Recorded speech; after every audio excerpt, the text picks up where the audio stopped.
चलिए अब हम आईआर स्पेक्ट्रोस्कोपी की एप्लीकेशंस समझने की यहाँ पर कोशिश करते हैं।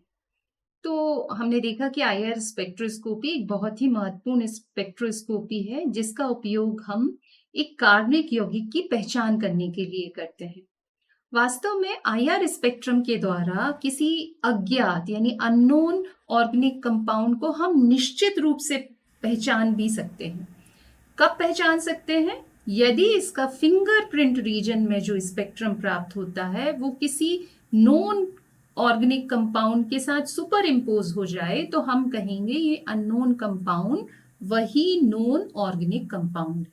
यानी फिंगरप्रिंट रीजन यदि सेम है तो वो कंपाउंड भी सेम होगा, और यदि अलग अलग है, सुपर इम्पोजेबल नहीं है, तो वो अलग अलग कंपाउंड होंगे। ऐसा क्यों? ऐसा इसलिए क्योंकि फिंगरप्रिंट रीजन हर मॉलिक्यूल का अपना कैरेक्टरिस्टिक होता है, उसका अभिलाक्षणिक गुण होता है, यानी कि सबका फिंगरप्रिंट होता है। इसलिए यदि फिंगरप्रिंट रीजन से हमें एक सा स्पेक्ट्रम प्राप्त होता है तो हम निश्चित तौर से कह सकते हैं कि ये कार्बनिक यौगिक क्या है। इसके बाद हम आईआर स्पेक्ट्रोस्कोपी का जो सबसे ज्यादा यूज करते हैं वो करते हैं हम क्रियात्मक समूह की पहचान करने में। वास्तव में जो आपके स्ट्रेचिंग वाइब्रेशन होते हैं वो स्ट्रेचिंग वाइब्रेशन हमें फंक्शनल ग्रुप के बारे में एक क्लियर आइडिया देते हैं। तो किसी बैंड की उपस्थिति या अनुपस्थिति से हम क्रियात्मक समूह की उपस्थिति की भविष्यवाणी यानी एक अनुमान लगा सकते हैं। उदाहरण के लिए यदि आपको 1650 से 1850 सेंटीमीटर इनवर्स के क्षेत्र में कोई बैंड प्राप्त नहीं होता है तो आप कहेंगे उसमें कार्बोनिल ग्रुप नहीं है, और यदि प्राप्त होता है तो आप कहेंगे उसमें कार्बोनिल ग्रुप है। यानी कि इससे हम फंक्शनल ग्रुप को आसानी से पहचान सकते हैं। साथ ही आईआर स्पेक्ट्रोस्कोपी के द्वारा हम हाइड्रोजन बॉन्डिंग में अंतर भी कर सकते हैं। हम जानते हैं कि हाइड्रोजन बॉन्ड दो प्रकार के होते हैं। एक होता है इंटरमॉलिक्यूलर, जो दो मॉलिक्यूल के बीच बनता है, और दूसरा होता है इंट्रामॉलिक्यूलर, जो एक ही मॉलिक्यूल में बनता है। तो इस स्पेक्ट्रोस्कोपी के द्वारा हम इंट्रामॉलिक्यूलर और इंटरमॉलिक्यूलर हाइड्रोजन बॉन्डिंग में डिफरेंशिएशन कर सकते हैं। हम बता सकते हैं कि कौन इंट्रामॉलिक्यूलर है और कौन सा हाइड्रोजन बॉन्ड इंटरमॉलिक्यूलर है। तो सामान्य तौर पर तो जो हाइड्रोजन बॉन्ड बनते हैं वो एब्जॉर्प्शन पीक को लोअर फ्रीक्वेंसी की ओर शिफ्ट करते हैं। इंट्रामॉलिक्यूलर हाइड्रोजन बॉन्डिंग को आईआर रेडिएशन के द्वारा इंटरमॉलिक्यूलर हाइड्रोजन बॉन्डिंग से हम अलग करते हैं। इसको समझने के लिए चलिए एक एग्जांपल लेते हैं, ऑर्थोनाइट्रोफिनॉल। तो ऑर्थोनाइट्रोफिनॉल में क्या होगा?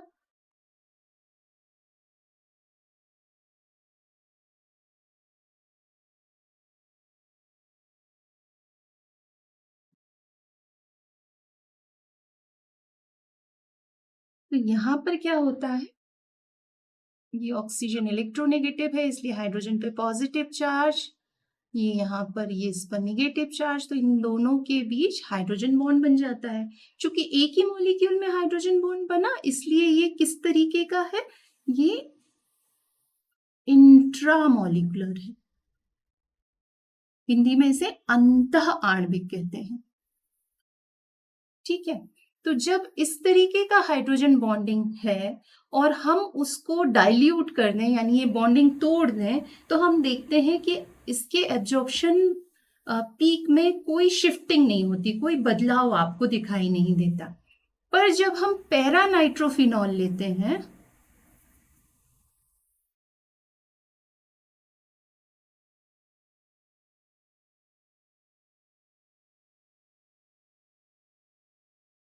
ये पैरा नाइट्रोफिनॉल है तो ये कैसे हाइड्रोजन बॉन्ड बनाएगा? ये दूसरे, इसमें आपस में तो बन नहीं सकता क्योंकि दोनों एक दूसरे से काफी डिस्टेंस पर हैं। तो ये दूसरे मॉलिक्यूल के साथ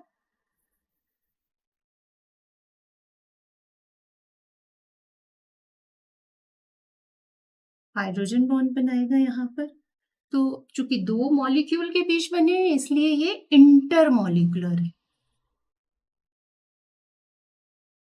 अब यदि हम किसी तरीके से इस हाइड्रोजन बॉन्ड को कम कर दें, यानी इसको तोड़ दें, तो क्या होता है, एब्जॉर्प्शन पीक में शिफ्ट दिखाई देता है। एब्जॉर्प्शन पीक हायर एनर्जी की ओर शिफ्ट हो जाती है। तो जब डाइल्यूट करने पर या बॉन्डिंग तोड़ने पर पीक में चेंजेस दिखाई दें, तो हम कहेंगे किस तरीके का बॉन्ड है, इंटरमॉलिक्यूलर हाइड्रोजन बॉन्ड है। और यदि पीक में कोई चेंज दिखाई नहीं दे रहा है, तो हम कहेंगे किस तरीके का बॉन्ड है, इंट्रामॉलिक्यूलर हाइड्रोजन बॉन्ड है। तो इस आधार पर हम इंट्रामॉलिक्यूलर और इंटरमॉलिक्यूलर हाइड्रोजन बॉन्ड में अंतर कर सकते हैं।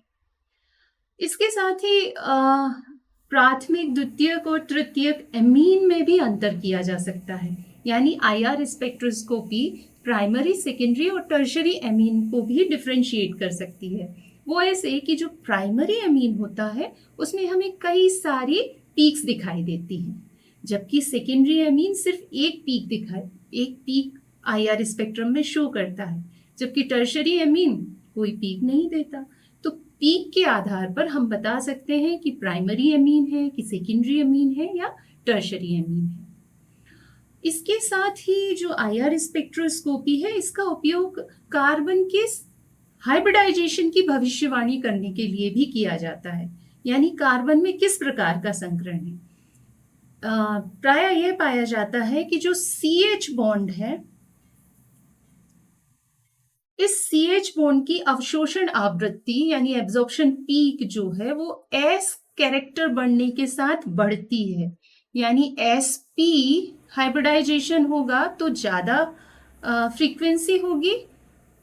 यदि S का कैरेक्टर थोड़ा कम कर दें तो फ्रीक्वेंसी और कम हो जाएगी, और यदि S का कैरेक्टर और कम कर दें तो फ्रीक्वेंसी और भी कम हो जाएगी। यानी कि जब SP हाइब्रिडाइजेशन होता है, यानी ट्रिपल बॉन्ड से जुड़ा हुआ CH है, तो ये हायर एनर्जी की ओर पीक शो करेगा, जबकि डबल बॉन्ड से जुड़ा हुआ अपेक्षाकृत कम, और सिंगल बॉन्ड से जुड़ा हुआ CH और कम फ्रीक्वेंसी पर एब्जॉर्प्शन पीक देगा। तो इस तरीके से हम कार्बन में कौन सा हाइब्रिडाइजेशन है वो इसकी पीक की पोजीशन देखकर बता सकते हैं। आईआर स्पेक्ट्रोस्कोपी का उपयोग अशुद्धियों का पता लगाने के लिए भी किया जाता है। सामान्यतः जो प्योर कंपाउंड होते हैं उनके स्पेक्ट्रम में हमें एकदम शार्प बैंड और पीक्स दिखाई देते हैं, जबकि यदि वो इम्प्योर होते हैं, उनमें इम्प्योरिटीज पाई जाती हैं, तो बैंड उतने शार्प नहीं होते हैं, और साथ ही हमें इम्प्योरिटीज के लिए भी एक्स्ट्रा बैंड प्राप्त होते हैं। तो इस तरीके से हम कोई कंपाउंड प्योर है कि नहीं है, इसका भी पता आईआर स्पेक्ट्रोस्कोपी से लगा सकते हैं। चलिए आइए अब हम एक उदाहरण के माध्यम से यहाँ आईआर स्पेक्ट्रम को समझने की कोशिश करते हैं। यहाँ आप चित्र में देख रहे हैं, ये इथेनॉल का आईआर स्पेक्ट्रम है। तो इथेनॉल को जब हम इसका स्ट्रक्चर लिखते हैं तो इसमें आप देख रहे हैं कितनी चीजें आपको दिख रही हैं। एक OH ग्रुप दिख रहा है, एक CO बॉन्ड भी है जिसमें भी वाइब्रेशन होंगे, और एक CH बॉन्ड है। CH कई सारे हैं पर वो एक ही तरीके के हैं, मतलब CH ही हैं जिसमें वाइब्रेशन होगा। तो देखिए यहाँ पर हमको एक मेन एब्जॉर्प्शन पीक मिल रही है। वो किसके कारण मिल रही है? OH के कारण। वो कितने पर मिल रही है?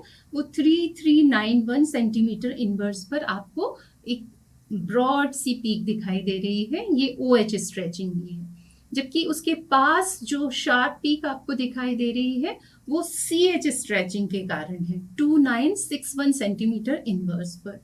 और ये जो CO है, इसकी स्ट्रेचिंग देखिए काफी कहाँ चली गई, कम फ्रीक्वेंसी की ओर चली गई, और ये लगभग दिखाई देती है 1055 सेंटीमीटर इनवर्स पर।